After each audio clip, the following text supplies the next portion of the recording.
Bismillahirrahmanirrahim. Assalamualaikum warahmatullahi wabarakatuh. Taklim kita melanjutkan taklim bab-bab sebelumnya, sudah masuk bab 3. Insya Allah kita tamatkan mahuwal ilhamul wa mahuwal wahyu walai tilawatu. Artinya apa itu ilham dan apa itu wahyu serta perbedaannya. Dan ini juga terkait perkara kaji sebelumnya, yaitu perkara mimpi. Alhamdulillahirabbil alamin, hamdan habibi, hamdal mustafirin, hamdan yuasi, yu'amahu, yuqafiu mazidah. Asyhadu alla ilaha illallah wa asyhadu anna Muhammadan abduhu wa rasuluh. Allahumma sholli wa sallim wa barik ala sayyidina Muhammadin wa ala alihi wa baitihi dzurriyyatihi ajmain.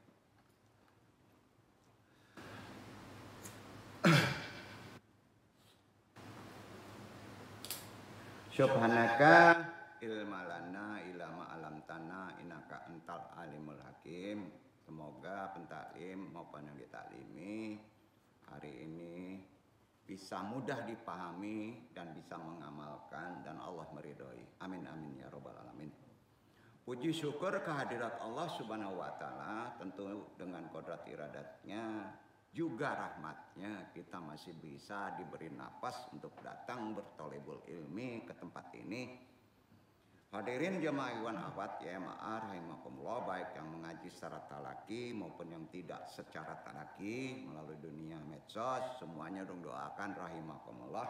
Di pertemuan ini Al-Fakir yang bodoh ini coba membahas tentang perkara-perkara ilham dan wahyu serta perbedaannya, insya Allah kita tamatkan. Walaupun ngaji itu tidak ada tamatnya. Diawali dulu dengan kajian terkait dengan kemarin kalau di runut kaji ada yang disebut otak tengah. Otak kiri, otak kanan, otak tengah. Ya. Atau bahasa kerennya Mesencephalon. Otak tengah itu Mesencephalon pada manusia. Ini bisa dikatakan dalam ilmu tasawuf. Kalau ilmu tasawuf, ya itu sudah ada ratusan tahun. Yaitu jembatan ilham otak tengah itu. Jadi otak tengah itu jembatan ilham dari hati ke akal. Jadi hati menunjukkan ilham, akal membaca. Itu yang disebut secara orang-orang modern Mesencephalon, otak tengah. Ya. Bisa disebut juga secara bahasa orang-orang motivasi, itulah yang disebut gelombang alfa. Apa namanya? Gelombang alfa. Adalah artinya gelombang alfa itu gelombang pikiran di bawah sadar. Ya, di bawah sadar. Jadi otak tengah itu atau Mesencephalon adalah bagian otak yang pertama kali berkembang. Jadi tidak otak kiri otak kanan. Dari bayi itu udah berkembang, maka bayi itu mempunyai kepekaan tajam. Ya. Tapi setelah berkembang otak kiri yang sifatnya analisis, maka otak tengah itu menjadi hano. Ini yang mesti kita bangkitkan lagi. Ya. Jadi itu pertama kali berkembang sebelum otak kanan dan otak kiri berkembang. Jadi kalau ditanya, otak tengah dulu yang berkembang. Dari bayi sampai umur sekian baru ada berkembang otak kiri dan otak kanan. Otak kiri didapat dari belajar secara umum, epistemologi. Otak kanan belajar dari sisi agama. Ya, nah itu dia. Dan kedua-duanya itu bisa menutup ke faktor yang disebut gelombang otak tadi. Nah, sampai di sini paham ya? Karena kalau secara sainsnya kita nggak memahami konsep ajaran tasawuf, nanti zikir oleng-oleng itu tadi katanya oleng-oleng katanya nggak ada makna. Oh, maksud lah, ya, naikin ke atas tuh naik tuh dari hati ke otak tengah. Ya, Anda dengan cara menafikan otak kiri dan otak kanan. Otak kiri itu logika, otak kanan itu faktornya dirasa. Ya, nah, itu lebih sains lagi ya. Nah, ini jarang dibahas ya. Itulah kalau orang motivasi menyebutnya, orang-orang modern sering dijual nih dengan manajemen ya, motivasinya. How to active midbrain using gelombang alfa. Ya, mahal tuh Pak. Ya. Atau bisa disebut secara uraian mereka, daya ingat pada manusia yang kebanyakan dikontrol otak tengah. Daya ingat itu bukan oleh otak kiri dan otak kanan, tapi oleh otak tengah. Karenanya yang namanya aktivitas otak tengah, ya, membuat otak kanan dan otak kiri kita dapat melakukan komunikasi dengan baik. Tidak mengandalkan logika saja, ada kearifan, ada komunikasi.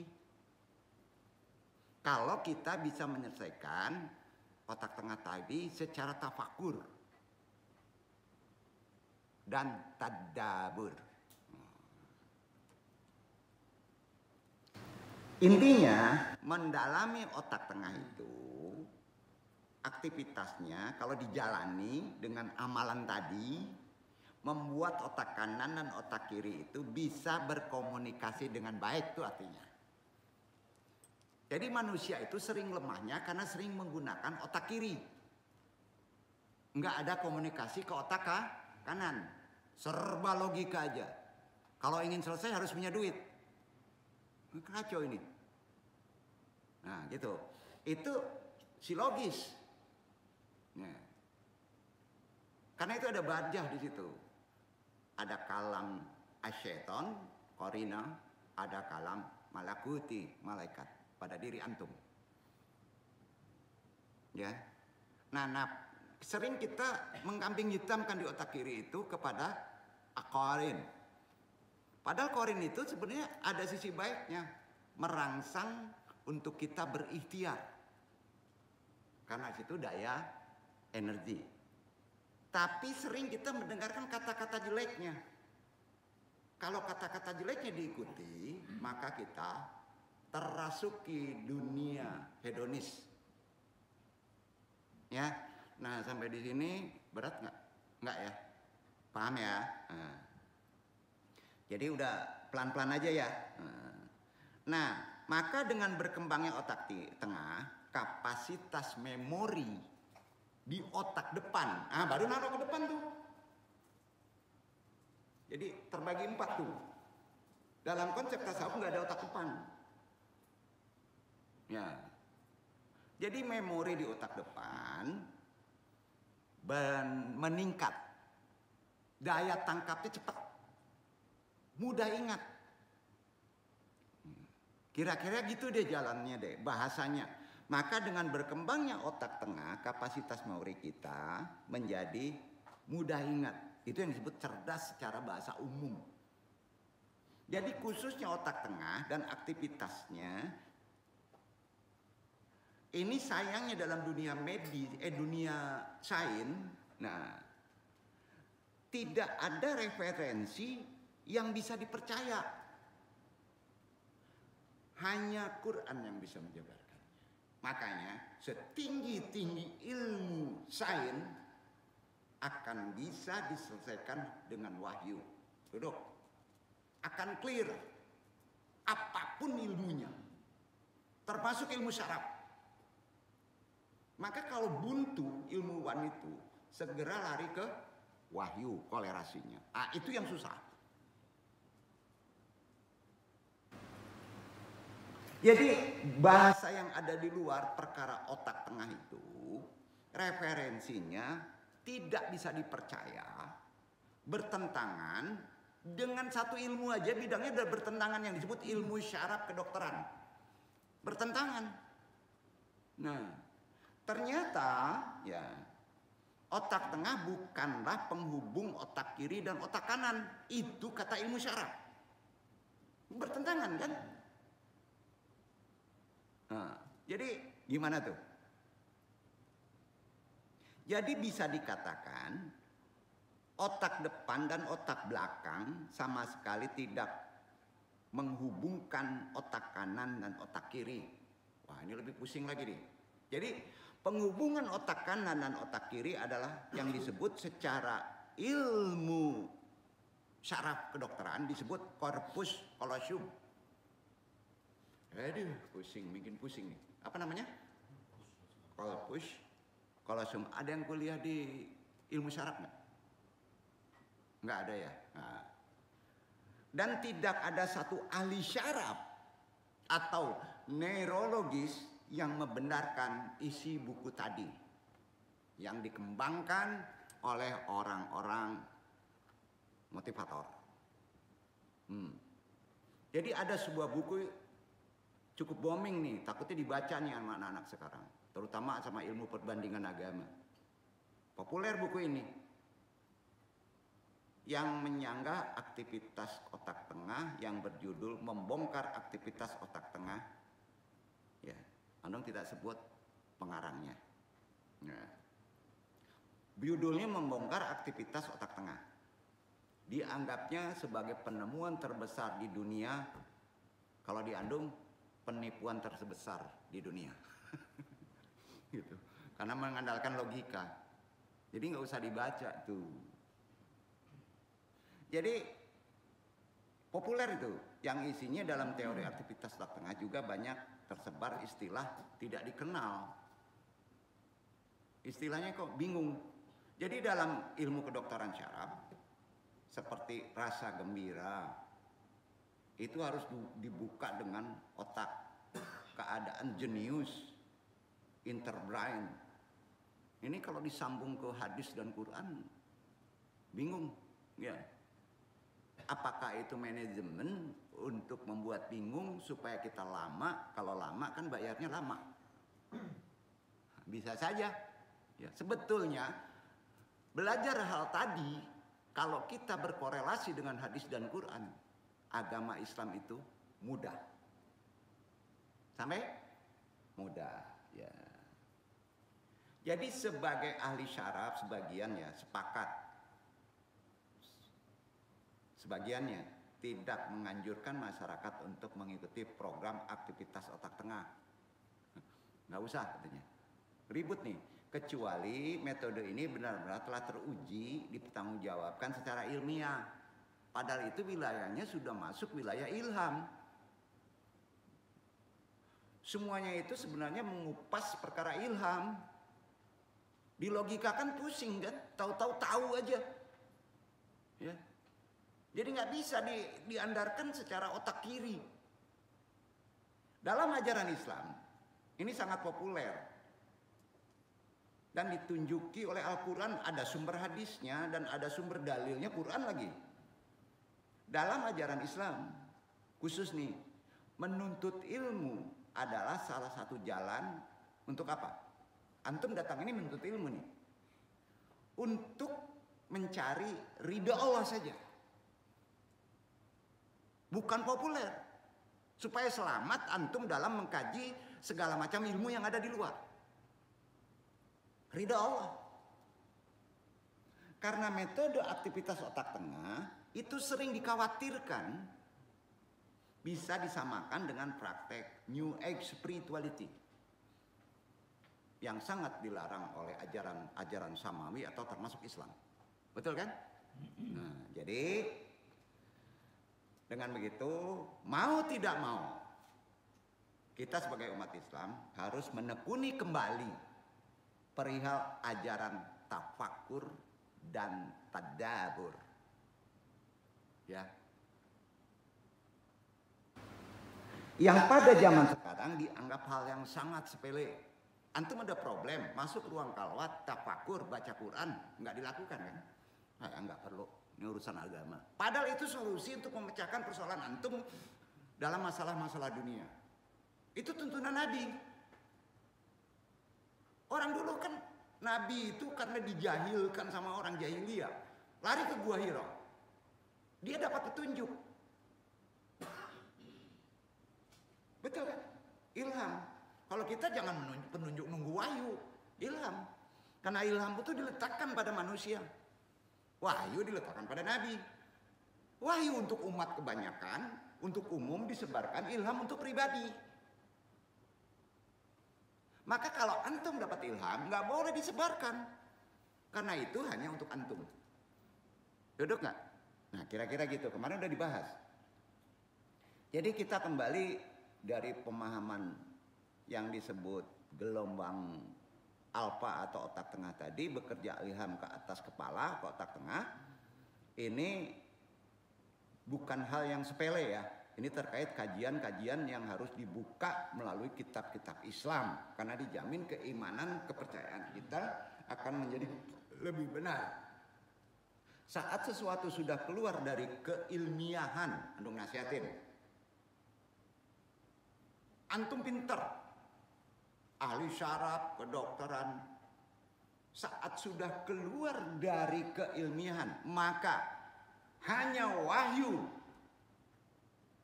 yang bisa menjawab. Duduk. Hati-hati nih kehidupan sekarang. Saat ilmiah setinggi apapun sudah tidak bisa menjawab, hanya wahyu yang bisa menjawab. Setuju? Itu untuk orang muslim. Jadi kalau kita tidak bisa membaca, menganalisa wahyu, menganalisa ilham, lakukan saja, pasti Allah menolong. Itu beruntungnya kita sebagai orang mukmin. Udah naik, bukan muslim lagi, mukmin. Ada kaf.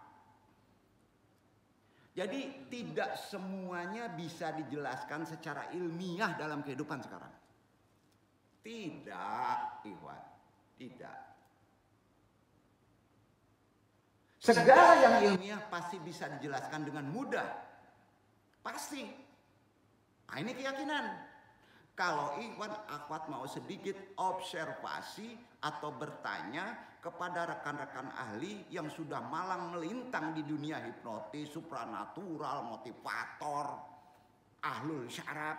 Ternyata yang namanya sholat khusyuk adalah meditasi tertinggi dalam ajaran Islam. Antum ini tiap hari 5 kali sudah melakukan meditasi tafakur tertinggi. Sayangnya antum tidak paham itu di sholat khusyuk. Nah itu menekankan petunjuk dari Allah melalui hati pada sholat. Apapun persoalannya. Jadi sholat itu bukan untuk Allah. Untuk antum. Karena kata orang-orang yang jago dalam ilmu hipnotis, telepati. Ini orang-orang barat nih banyak. Menganggap sholat khusyuk itu meditasi tertinggi bagi seorang muslim. Sayangnya banyak orang muslim tidak paham apa itu sholat khusyuk. Kalau di antum jawabannya satu, sholat khusyuk itu tidak sulit. Karena image antum sudah sampai di kepala bahwa sholat khusyuk itu kadangkala tidak mungkin dilakukan kehidupan sekarang, maka antum dimainkan sama setan. Itu image itu hilangkan. Allah menurunkan sholat itu memudahkan antum mempelajarinya, tidak jadi sulit. Agama itu gampang bro, mudah. Menjadi orang soleh itu nggak susah. Yakin gitu? Nah, ini antum coba menekankan motivasi. Enggak. Ini tuntunan hadis.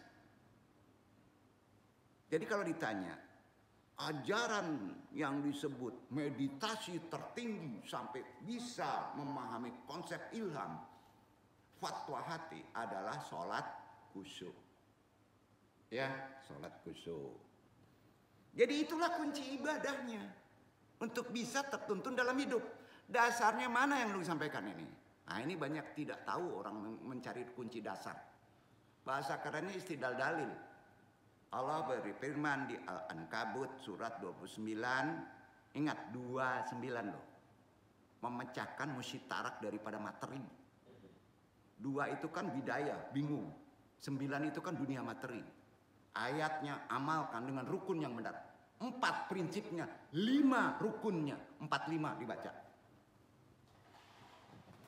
Tolong dibaca. Itu dia. Nah ini perlu dicatat ya.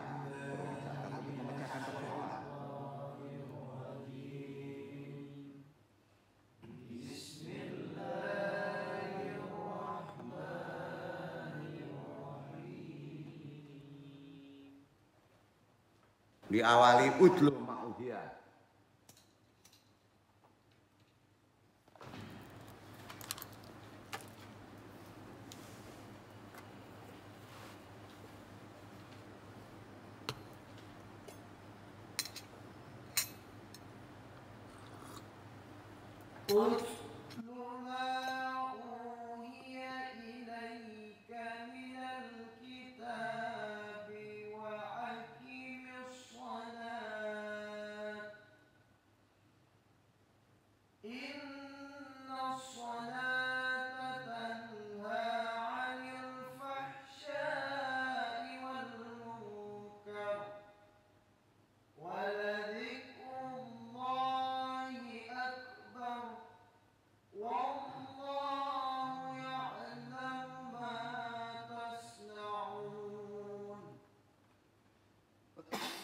Bacalah apa yang telah diwahyukan kepadamu, yaitu Alkitab, Al-Quran, dan dirikanlah solat.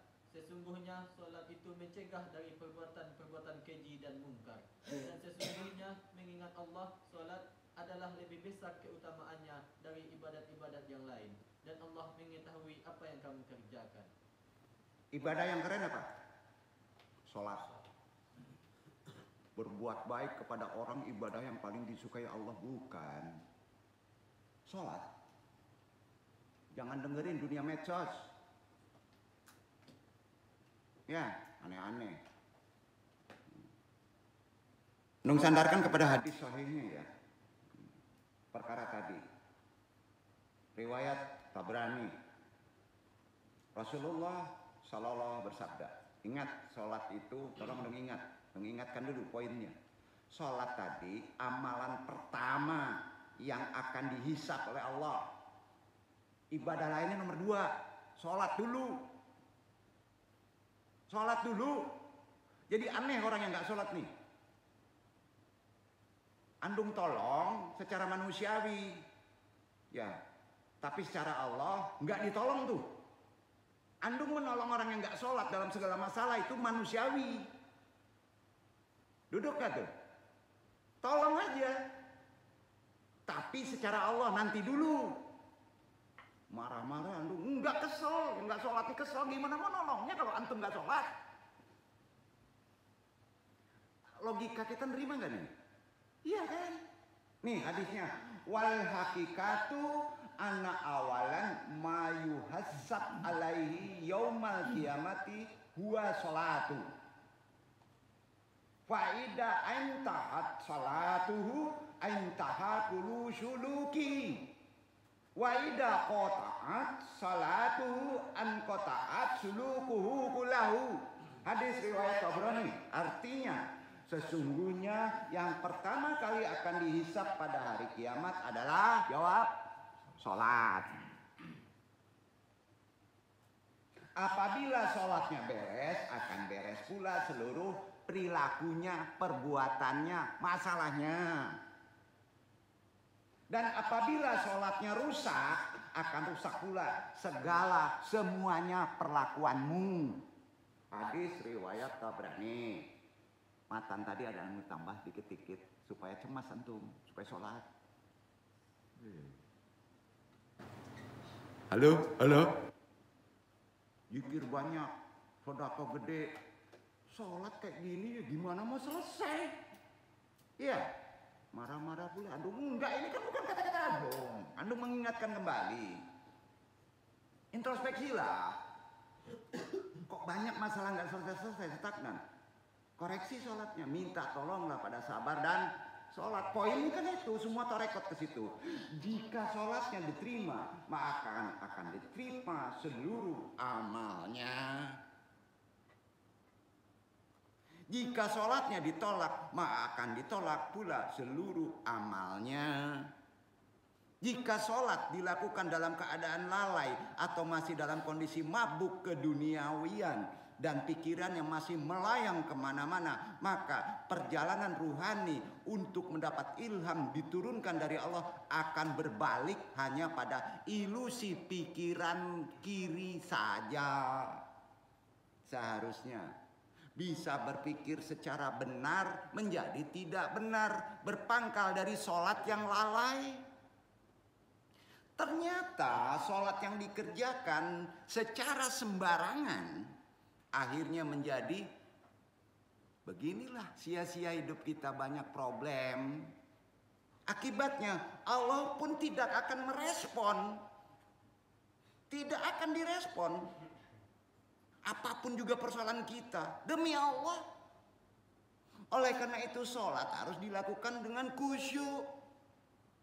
Sesuai syarat rukunnya. Karenanya ini bukan kata andung, kata Allah. Allah berfirman di Quran surat Al-Mu'minun surat 23 1 dan 2. Andung yang baca ya. 1 dan 2. Pendek masalahnya, kalau panjang antum yang baca. Ya.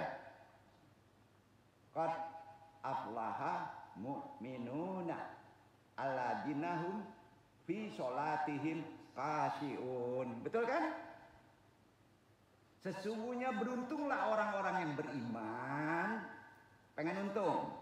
Pengen. Yaitu orang yang khusyuk dalam sholatnya. Masalahnya, nih masalahnya, kekhusyuan sholat, nih ini sering udah ketanam kita nih, dianggap sebagai sesuatu yang sulit. Karena kebanyakan orang hanya mengaktifkan fungsi otak kiri yang sifatnya logis dan analitis, namun tidak memiliki kemampuan berimajinasi dan mengasah intuisi.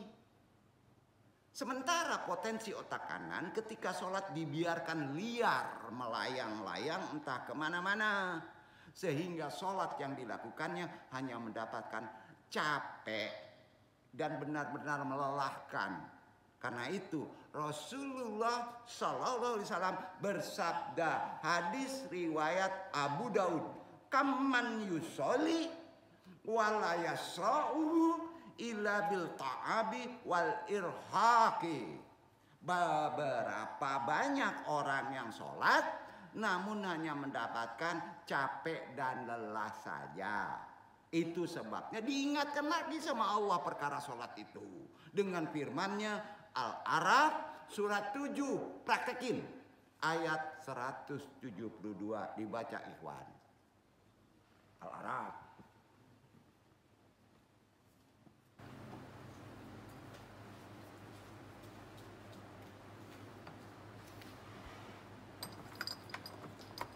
Wa'id akhaja rabbuka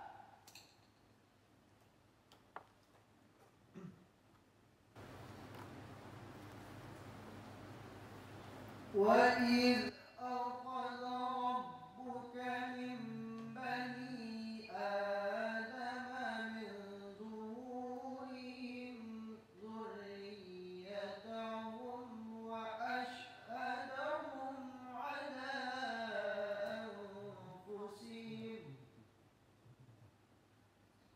أَلَسْتُ بِرَبِّكُمْ قَالُوا بَلَى شَهِدْنَا أَنْ تَقُولُوا يَوْمَ الْقِيَامَةِ إِنَّا كُنَّا عَنْ هَذَا غَافِلِينَ. Dan ingatlah ketika Tuhanmu mengeluarkan keturunan anak-anak Adam dari sulbi mereka, dan Allah mengambil kesaksian terhadap jiwa mereka, seraya berfirman, "Bukankah aku ini Tuhanmu?" Mereka menjawab, "Betul, Engkau Tuhan kami, kami menjadi saksi."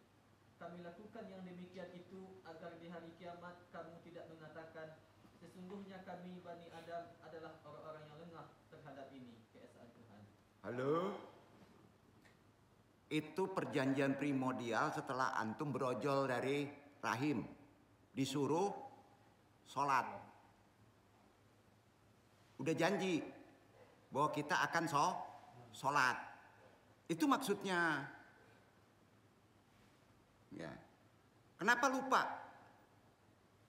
Kenapa? Karena kuatnya otak kiri. Nggak mendalami otak kiri. Orang yang kuat otak kirinya, logikanya kacau sholatnya nih. Bukan menafikan asbab. Firman ini kan sudah menegaskan bahwa sholat memiliki peran yang sangat penting sebagai katalisator yang menentukan keberhasilan seseorang dalam mengarungi kehidupan.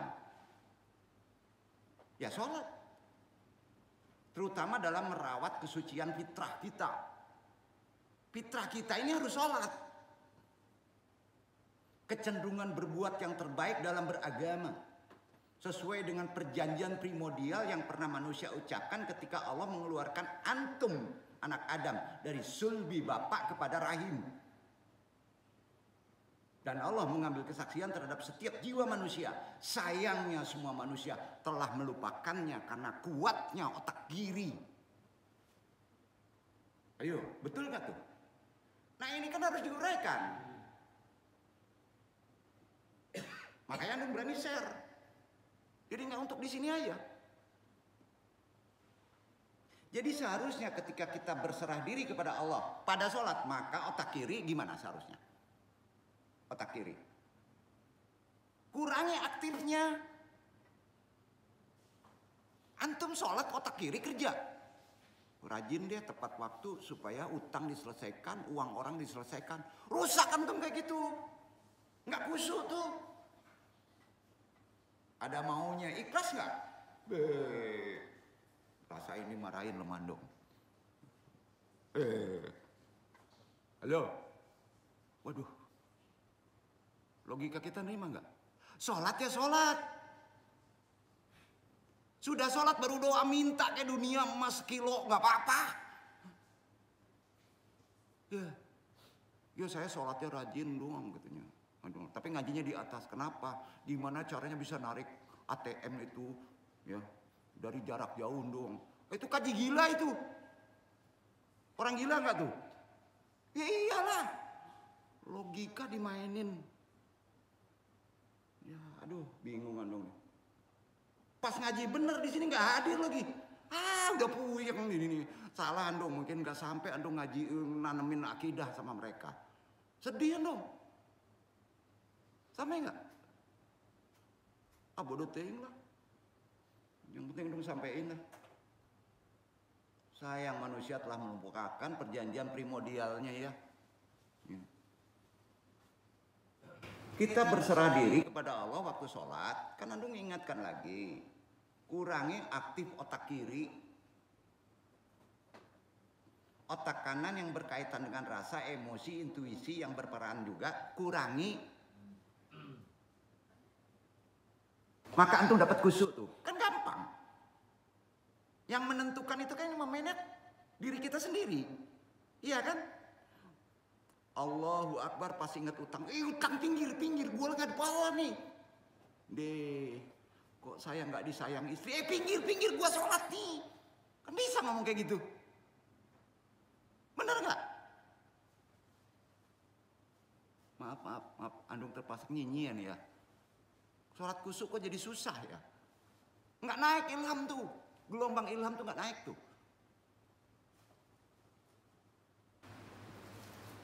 Kok otak kiri kurangi aktifnya, otak kanan juga dikurangi. Akibatnya bisa lelah kalau antum mengikuti kedua-dua itu. Dalam sholatnya, itu disebut sholat yang lalai.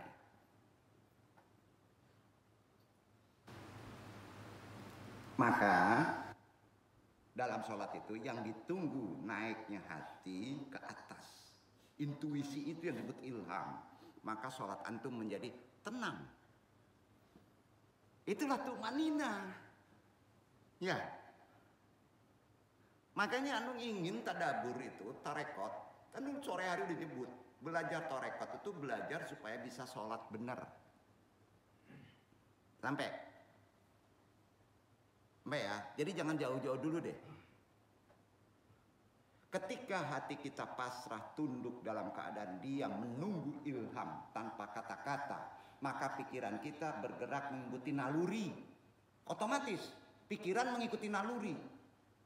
Tubuh pun akhirnya ikut pasrah. Efeknya otot akan kendor, maka sholat itu menjadi rileks. Allahu Akbar, tegang nih. Berarti sholatnya minta dihargai. Gua kusuk banget. Banyak yang kayak gitu. makrot diberes-beresin. Ingin dihargai. Allah tahu. Bukan nggak boleh memperbaiki sholat. Jika kepasrahan ini diteruskan, diikuti dengan sepenuh hati, maka orang akan tersujud dengan sendirinya sujud. Jadi sujud yang bukan dari perintah otak, tetapi sujud yang muncul dari hati, yang berilham, yang berserah kepada Allah. Karenanya untuk menjalankan sholat khusyuk, sesungguhnya tidak harus menjadi ahli dalam bidang agama. Tidak. Tidak perlu. Seorang ahli mesti sekolah sampai S-teler di agama. Tidak. Untuk bisa sholat khusyuk. Dilakukan terlebih dahulu. Belajar dulu sholat khusyuk. Bukunya tebal-tebal. Sebagaimana orang yang hendak menunaikan ibadah zakat, haji, berpuasa, maka ilmu yang diperlukan cuma sedikit. Apa itu? Fikih zakat, fikih haji, fikih puasa, adab sholat, itu aja ilmunya. Benar gak? Ya. Di samping itu hanya diperlukan sebuah keyakinan tambahan sedikit dalam sholat itu. Adanya Allah yang sangat betul dekat dengan diri antum. Jika keyakinan ini sudah ada pada sholat, maka kita akan mudah mendapatkan kekhusyuan dalam sholat. Kalau sudah dapat khusyuk, sehari sholat khusyuk aja, urusan antum clear semuanya. Aduh, nggak percaya sih. Nggak mungkin sholat yang kita lakukan menjadi terburu-buru, sembarangan, asal-asalan. Allah akan masuk menolong kita. Nggak masuk akal. Nggak masuk akal. Jadi sesungguhnya sholat itu ada dua jenis. Sholatnya orang mukmin dan sholatnya orang yang munafik. Dasarnya mana? Allah berfirman An-Nisa surat 4 ayat 142. Dibaca Ikhwan. Ada dua sholat itu. Sholatnya orang mukmin, sholatnya orang munafik. Mudah-mudahan jemaah nung semua sholat orang mukmin di sini. Nung doain.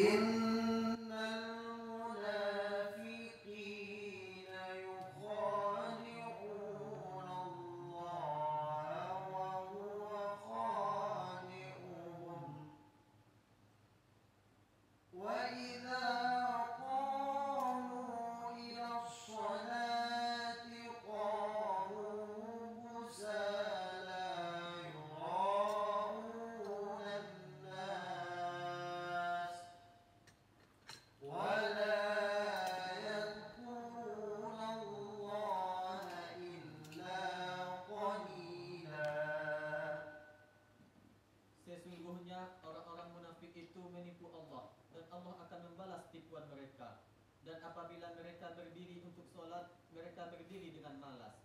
Mereka bermaksud riya dengan sholat di hadapan manusia. Dan tidaklah mereka menyebut Allah kecuali sedikit sekali. Nah, itu yang membuat susah. Sesungguhnya orang-orang munafik itu menipu Allah. Masa antum sholat nipu Allah? Gimana sih nipu Allah?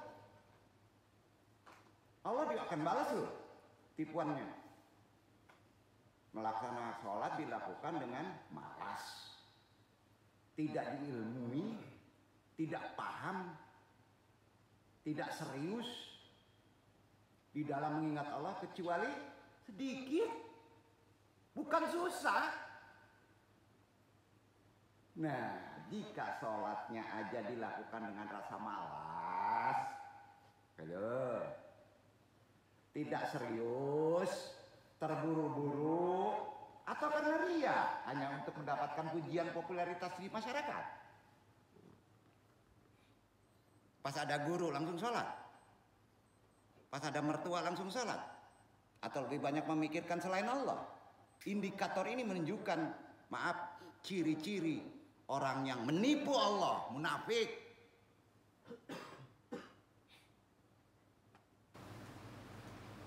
Bisa dibayangkan kalau antum mengaku muslim, lahir dari rahim ibu, bapak seorang muslim, kalau nggak sholat, datang kemarin dong tolong, tapi urusan Allah lu nggak bisa. Allah nggak akan nolong, demi Allah. Kalau sholatnya nggak bener, sepakat. Jadi antum mesti tegas ini, capek. Tolong koreksi lagi sholatnya. Pertama kali dihisap itu, untuk menyelesaikan masalah ya sholatnya. Naikin, beresin, naikin, beresin, naikin, beresin, selesai. Nggak perlu ngaji sini, karena antum sudah jago dalam sholat. Yaitu akidah. Jadi kalau kita punya anak sebagai orang tua untuk menasihati perkara sholat, nggak bisa juga dengan doa. Tarbiyah kita benar. Share aja kaji andung deh. Gimana andung mau menolong mereka kalau sholatnya aja cuek, apalagi nggak sholat? Kebayang nggak? Ayo, logika. Logika kan? Bro, dunia udah tua bro. Kiamat udah deket bro.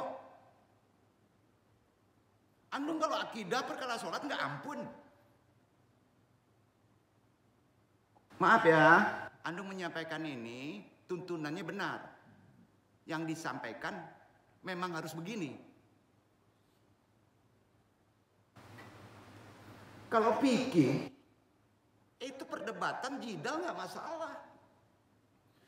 Jidal tinggi, merokok haram, halal, nah itu rame. Biasalah. Jenggot, cingkrang. Tapi sholat nggak bener, podo wae nanti itu ya. Kuncinya itu. Jadi udah jelas indikatornya kan. Kenapa kita sulit ditolong Allah? Karena sholat kita munafik. Jadi bisa dibayangkan kalau antum mengaku muslim nggak sholat. Jangan marah. Kalau ada guru orang lain, orang yang nggak sholat kafir. Poinnya itu. Ngamuk pula disebut kafir. Ini kata Allah kan. Pertama kali orang yang tidak sholat kafir. Aduh. Karena itu terhadap orang munafik, Allah membiarkan mereka dalam pengakuan beriman. Dibiarkan. Orang yang lalai aja nih sholatnya, saya beriman, dibiarkan aja sama Allah tuh. Sebab Allah itu hanya melayani para mukmin yang sholatnya benar. Yang sholatnya benar, dilayani sama Allah. Sampai di sini Iwan Awad, banyak maaf, andung hanya menyampaikan kaji secara benar, paham kan? Maaf ya, jangan tersinggung. Kalau tersinggung silakan ngambek pulang aja. Ini jangan kaku, ini andung ingatkan lagi. Ngaji kan poinnya itu. Dalam pada itu Allah telah menyediakan neraka buat, aduh nggak enak nih kalau udah ngaji ini. Disediakan neraka buat siapa sih? Pembalasan yang sering nipu Allah. Keras itu munafik tuh. Ya nanti diperlurus berapa dong? Ya munafik berat ternyata, udah kafir aja deh. Ya keraknya dong, buat makannya. Aduh, ngeri deh. Diciptakan neraka kan untuk orang yang sholatnya malas, tidak serius. Lalu banyak orang yang mengatakan bahwa sholat khusyuk itu tidak mungkin, apalagi dilaksanakan, apalagi di zaman modern sekarang ini orang yang on, nggak masuk akal deh. Bener. Karena nggak ngaji. Udah tegas Allah kan ngomongnya begini di firman-Nya tadi kan disebut.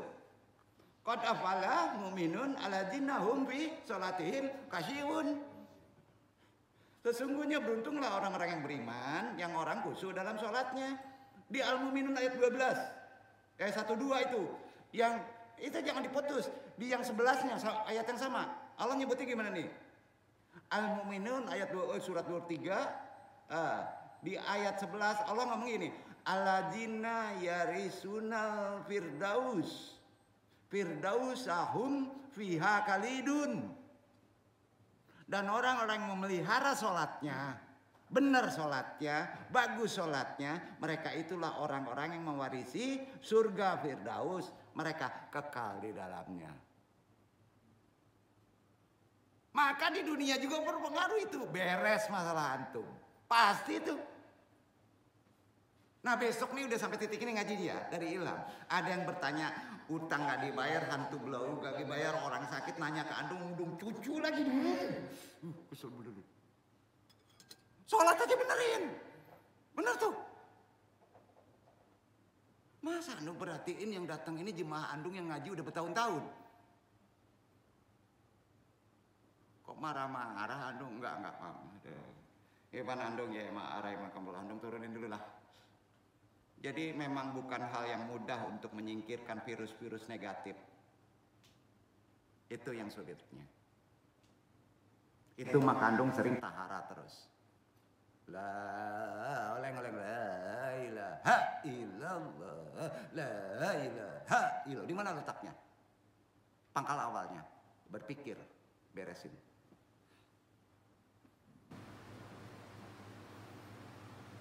Bukan mudah untuk membersihkan virus negatif yang masih tersimpan di dalam pikiran kita.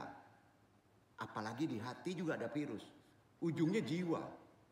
Namun kita sebagai seorang muslim harus yakin bahwa setiap orang yang terucap dari mulut kita adalah doa. Apapun juga. Kalau antum ngobrol itu doa. Jika kita memiliki kemauan yang kuat, kita bisa membersihkannya.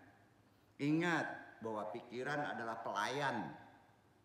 Pikiran itu pelayan bro, bukan diri antum. Pelayan, babu. Tapi pelayan yang baik. Jadilah pelayan yang baik. Namun sekaligus juga, pikiran bisa jadi bos, majikan. Yang bersifat majikan itu jahat. Setuju? Pada saat pikiran menjadi majikan, maka hidup seorang menjadi gelisah. Tidak akan memiliki jiwa yang tenang. Karena apa? Pikiran antum dijadikan bos. Sedih banget ya hidup kayak gitu. Pikiran terkadang juga sangat liar. Pikiran bagaikan tanaman, kalau tidak kita rawat, yang tumbuh adalah rumput-rumput liar. Untuk itu, hati-hatilah dengan pikiran zaman sekarang. Segala ambil sertu fikih. Walaupun dari dunia hantu belau orang ulama sekalipun. Enggak semudah itu membereskan virus. Kelihatan benar, padahal salah. Jangan sampai pikiran yang sangat liar tersebut diberi kesempatan untuk bisa jadi bos, ujungnya mengendalikan jiwa antum. Sangat-sangat berbahaya. Mengingatkan itu aja rusaknya sekarang. Jiwalah yang harus menguasai pikiran. Jiwa itu yang menguasai pikiran, paham ya? Pikiran itu semua pelayan kita. Kita yang mengendalikan. Jangan mudah disusupi. Ilham gak akan masuk. Hadis ini menjelaskan, geser kaji, masuk ke bab 2 ya. Mudah-mudahan. Wa inna jundana lahumul ghalibun. Fatawalla anhum hatta hin. وأبصرهم فسوف يبصرون أفبعذابنا يستعجلون فإذا نزل بساحتهم فساء صباح المنذرين وتول عنهم حتى حين وأبصر فسوف يبصرون سبحان ربك سبحان ربك رب العزة عما يصفون.